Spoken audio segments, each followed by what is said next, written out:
Hello, lady. What's going on? Coming out to see what Virginia's up to. I'm sure she's out in this barn somewhere.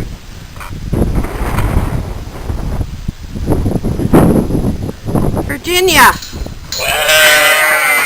What are you up to now? Oh, wow. But right now I'm just looking at a few of them, trying to take a look what I have. And as you know, here at the Yellowfarm we raise registered Wensleydales and registered Teeswaters.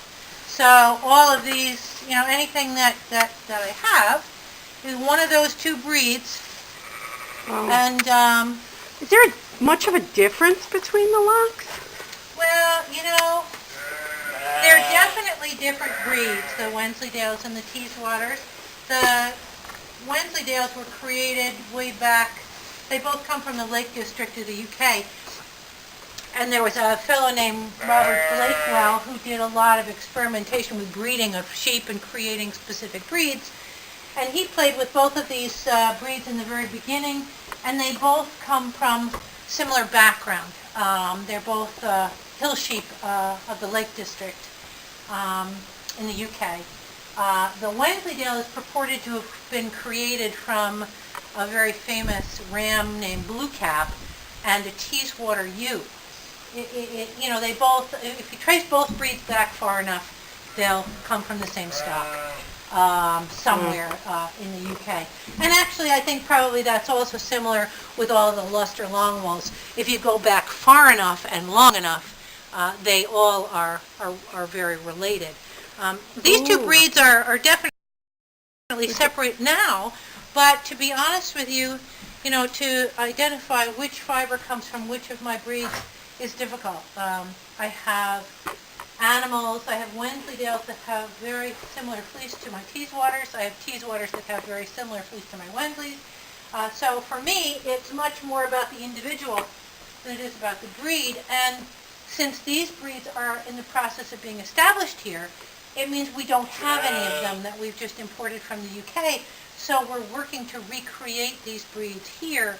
And in the process, depending on what genetics you've started with, it can affect your flock. So although this is a representation of my flock, it may not be exactly what you find in somebody else's flock, because we're all working toward getting, breeding genetics up. It takes years and years. It's a rather long process. But anyway, long story short, the fibers can be very similar, depending on who's breeding them, what the percentages are, and what animal you've got. As I was looking at them, this is beautiful. It seems to be more than one color. Yeah, let me bring that up for you. This is a Wensleydale. Now, traditionally, the Wensleydales in this country can be black and they can be white. We call them black, they can be gray. Traditionally, the Teeswaters are bred only for white. Now there are some associations in this country that are also trying to breed some black Teeswaters, but I tend to want to breed the traditional conservative white. So anything that you see here that's white is definitely a Teeswater or a Wensley. If it's black, it's a Wensley. So this is a Wensley fiber. And what this girl is actually a silver gray. Now the cut side, this is the cut side. This is the side that grows close to her skin. And so you can see the color of her fiber as it's growing is a dark silver.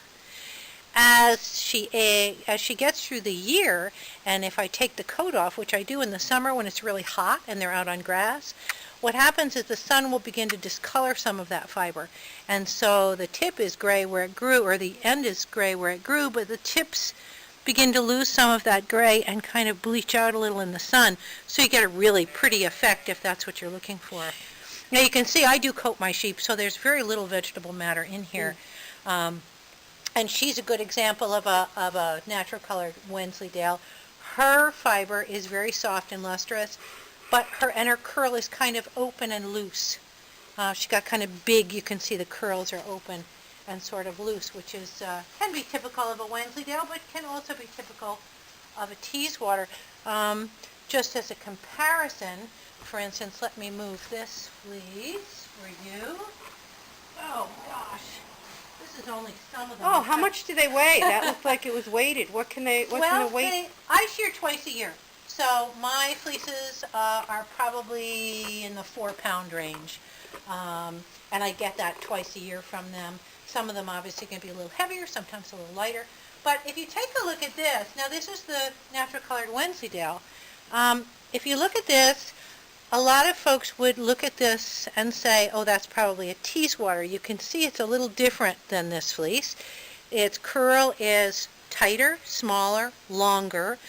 The individual locks are smaller, more individual than this is. These are big and soft, but this is also a Wensleydale. This is a high percentage Wensleydale. This is a 95% Wensleydale of mine, a U. And you can see now this is identical to many of my Teeswaters. If I were to put this, if you were to put this bag down without the name on it and show me one of my Teeswater fleeces, I wouldn't be able to identify which was which. And so to make a sweeping statement about which breed is which yet, I think is very premature. Wait till we bred 500 of these all up to purebred status, and then maybe make. Now to show you, I'm going to pull out another Teeswater. Let's see. We got a good one in here. Maybe this one. This is a Teeswater. And as you see, I put, move this one to the back so we can move another one into the front. I put names in the bags or I wouldn't be able to identify them. I do like to see what I'm producing year by year so that I know what I'm breeding for and I can make appropriate breeding choices. Can we switch sides for a moment? Sure. Because I think I can show them better in this light. Absolutely. Oh, Okay, so boy. here's another. That's a Teeswater. Oh. Now hers looks a little yellower than the other. It's just because I've taken her coat off longer. These girls were in a breeding I group have to touch. most recently, so they were with rams. And frequently I'll pull the coats when that happens so that they can be easily bred. So that we have Teeswater. lamb. But this is a Teeswater. And you can see the little curly ends, and you can see the individual lock structure. This is also a Teeswater, and this now Teeswater, that's different. Yeah. is more open. Now this girl is, let's see, this girl is a 92. This girl, that's Juniper. Actually, she's a higher percentage, and yet she's a 95. And when you say 92 and 95, that's how close the they blood are percentage. to 100%. Yes, but these Okay. are all registered. You Okay. have to have registered stock to keep track of that blood percentage. It's a little different than when people just cross like maybe a Romney and something else and they call it, oh, it's a half Romney. Because these are still being established here, you really have to get registered stock to be able to follow the pedigrees and know what you've got. Otherwise, you've really basically just got a crossbred. I'm going to skirt that right out. But this is a Teeswater. And yet this really looks more like what most people would consider a Wensleydale.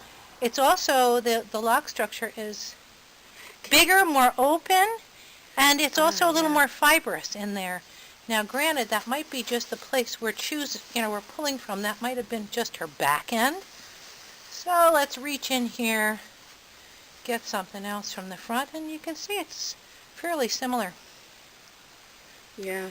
Bigger, more open curl on this particular fleece. Definitely. Could you put a piece of the other in your hand along this tighter one next to that one? Sure, I'll put a couple of them in. Let's put. But I So, can't in believe other the words, variation. And this is from the same farm, the same, type of, the same feeding, obviously, the same type of care. And these are all used, and they're quite different. So I think the bottom line for folks when they're going to get a Teeswater or a Wensleydale fleece, or any fleece, is to have an ideal in mind for what they feel the breed standard should be, and then a use in mind. Because depending on what use you have for this fiber, I would choose one of these depending on what I was going to do with it. They're quite different. If you're looking to Tailspin, for instance, you'd want this type because you could really easily pull this out. Well, you might want a little bigger section, open up the tail a little bit, and leave that to dangle, and it would be really pretty. Whereas this one would not lend itself to that as well. It's a little too cottony, almost has a... Oh, I see. It's almost ready to spin. So you could spin, At the or end, it'll yeah. also, when you wash this, this will fall open and be really fun and easy to lock spin with, because it pulls open so easily, and it actually loses some of its lock structure on the cut side, and yet the tips stay.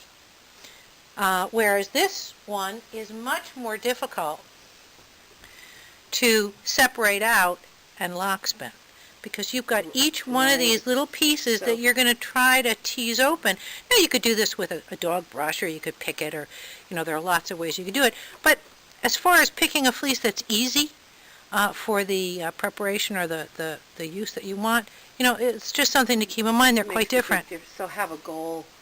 Have a goal, or get your fleece and let your fleece tell you what it wants to do. Don't try to push a fleece into a category that it doesn't really belong. If it's, and you can see the difference in the cut ends of this. Now, this is a Wensleydale, but you can see boy, look how that opens so easily. That would be really fun to lock spun raw or lightly washed, because it just pulls open so easily. Let's take another one. Let's take this one and go to the cut side, which is here. That's the skin side. This doesn't open as easily. It falls into, you have to pick it open a little bit more, because it tends to fall into more individual locks.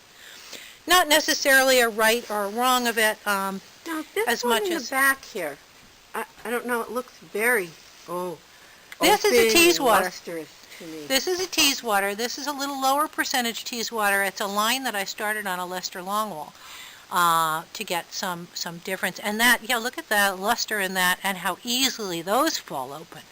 This would not be the fleece you'd want to choose to tailspin with, because the locks are not, they don't hold their individual character quite as much. But what a beautiful But what a gorgeous hand, fleece, yeah. and a beautiful handle, and how much luster there, and how nice to just, you can see that just wants to spin itself. You just do that and it's going to spin. But quite different. Each of these fleeces have a different characteristic, and so depending on what you're looking for, you have to choose that. So would you like to skirt one? sure, yeah, let's get to skirting it.